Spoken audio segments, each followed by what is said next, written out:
Okay, so we're back with episode 4, The Imp of the Perverse. Mm-hmm. I was disappointed out of the gate. Okay.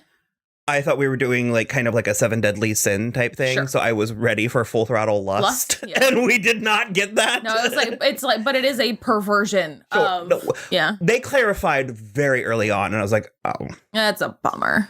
Well, it was the minute he picked up the like pot-bellied statue and I was like, this doesn't feel sexy. It's like, full disclosure, last night was New Year's Eve, and I was drinking, and I watched this last night, and so I remember it, but... Well, I watched it this morning, but like 3 hours ago. So. Well, Blackwood got Well, okay, who was that man? The trinket. Trinket man, yeah. It was really weird. Just one of those things that exists in like this and Glendale the Riverdale only. Universe. Greendale. Glendale. It's just sort of like he's like a traveling salesman, sort of. So he's not cosmic? I don't think so. Okay. Well, it was really loaded. He showed up and was like, would you like one of my magical items?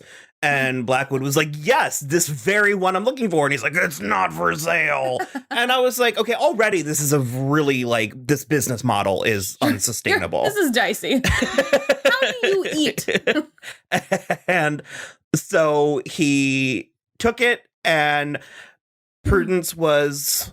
She was like manning the... Well, they're calling them Sentinels, which is just amazing. I do love it. It's the coolest sounding thing.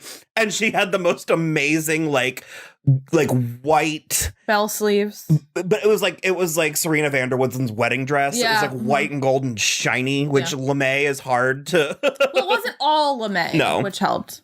She was like, I found it, and I'm going to go kill my dad. Yeah. And...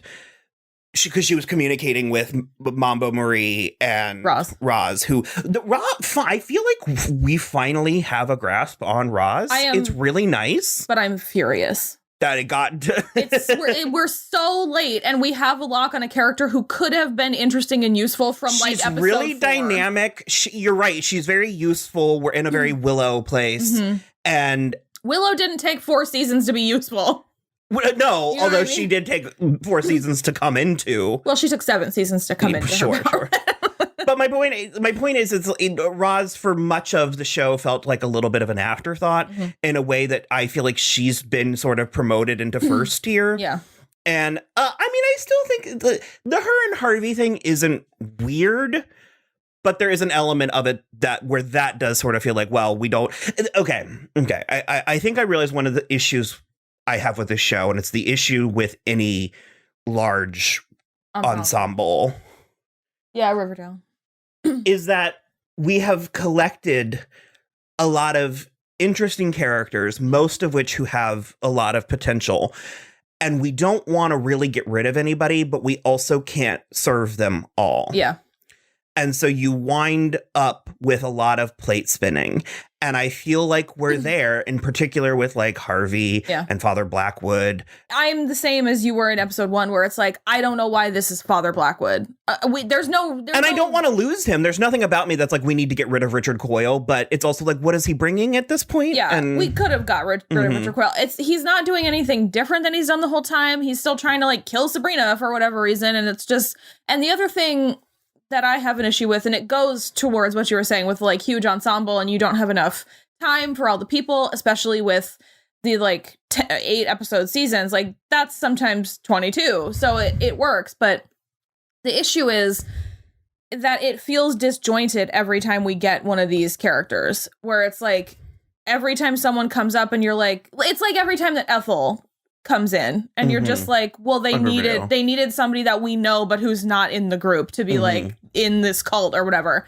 So on any given moment she's playing one of 3 versions of herself. And so that's the thing where it's like, that's why I think the show ends up feeling a little disjointed, and why it feels like it's like always sort of spinning its wheels. It's never actually doing anything, is because there's not enough time to actually like get into the interpersonal stuff, which is what we really like about most TV shows. But then also because of the time thing, they end up rushing things, like Mary's like complete commitment to this cult. Yeah.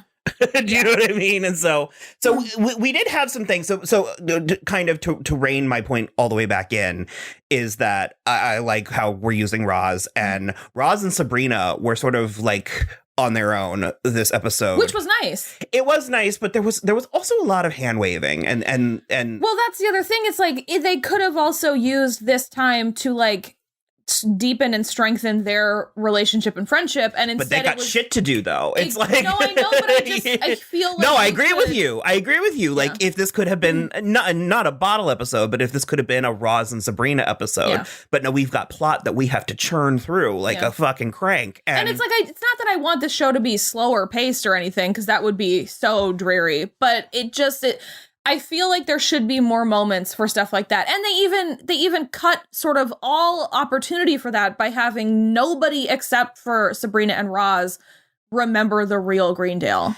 So it was like she couldn't have an emotional moment with anybody.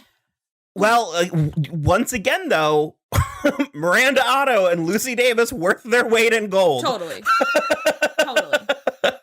Just like, and they're both phenomenal. This isn't saying that I think Lucy Davis is better, but she brings something so necessary and beautiful to this show. Well, she's warm. When Sabrina asks for the book, so just for the recap, people out there, Father Blackwood perverted nature and he turned into a fascist. It's basically Nazis. Yeah, full throttle, which...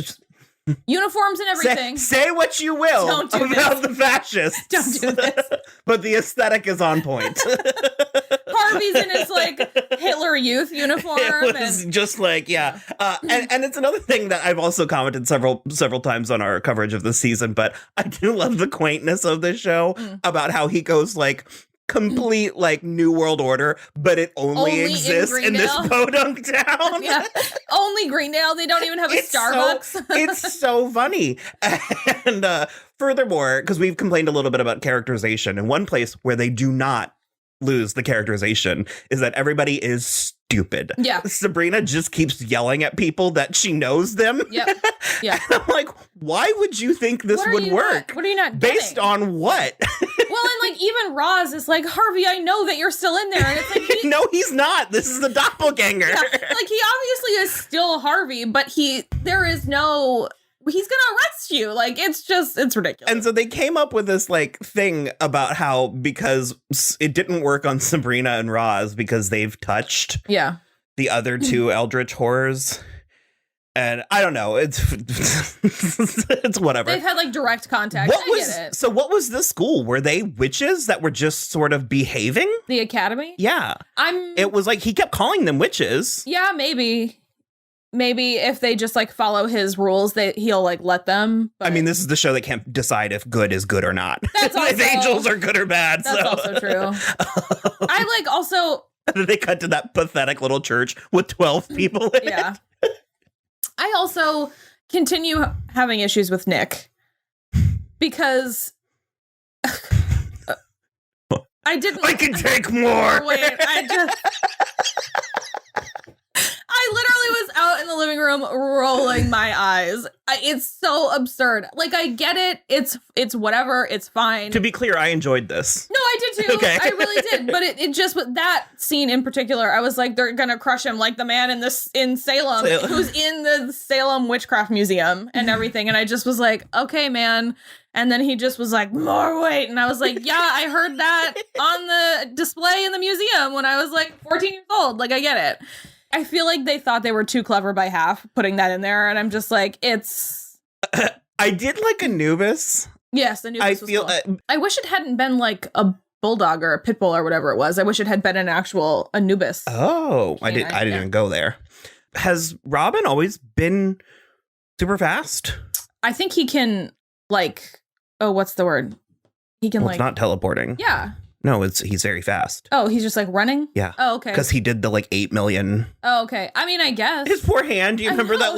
That was last episode, but they mentioned his ears, so I guess they're just like, like my ears are pointy, but I don't know. I didn't remember him being that fast, but I guess I don't. It's cool. So it helped out. It was nice. Yeah. I love this show, but I love how They're so committed. That's good. This is a good thing. They are so committed to their like world, their worldview, that even in a perverted fascist reality, they still respect people's pronouns. Oh yeah, their gender identity and pronouns. It was really nice. I was like, I love Sabrina. This is great. It's fine. We're good. I also kind of loved how pathetic the bookstore was under a fascist regime. Yeah. There were so few books. Yeah. Agatha is a character again. She's like, it was really nice seeing her being. But here's my question: are there two of her somehow? No. Okay. So she's just mad again now that they put the world I had forgotten she went crazy. Okay. Because she saw his real face. Was that what it was? Maybe. If you saw his real face, you went mad. Yeah, that sounds right. And it was really nice having her lucid in the I don't know. And they like got her back, but she's crazy. I don't know. Yeah. I have hope that the Weird Sisters will, Dorcas included, will be resolved by the last episode, but I'm not going to keep my hopes up, but that would be very cool, but I'm not going to count on it. This show has too many characters, but bring back the one that they've had the nerve to actually dismiss. That's where I'm at. It just doesn't make any sense. They were the three of them for 3 seasons, and then it's just like, now all of a sudden there's just Prudence. We love a bitchy redhead. I do. Is my Cheryl? No, I don't have my Cheryl. Have any Cheryl. Oh. Yeah, there she is. No. Oh, yeah, Cheryl. I was thinking of Lydia. She's not really bitchy, though. I mean, pick a season. So, is there anything else that we didn't cover? Well, we had the stone of Omphalos. It's the one. It's the one that Kronos ate, but it's supposed to be able to secure. They put it into because they did the stone soup. I loved that. Very cute. I loved that. Hilda always coming through in a pinch. Mm-hmm. That suffices. I'll certainly go ahead and say. Yeah. So let's watch episode 5. Let's get this over with. Let's get this through.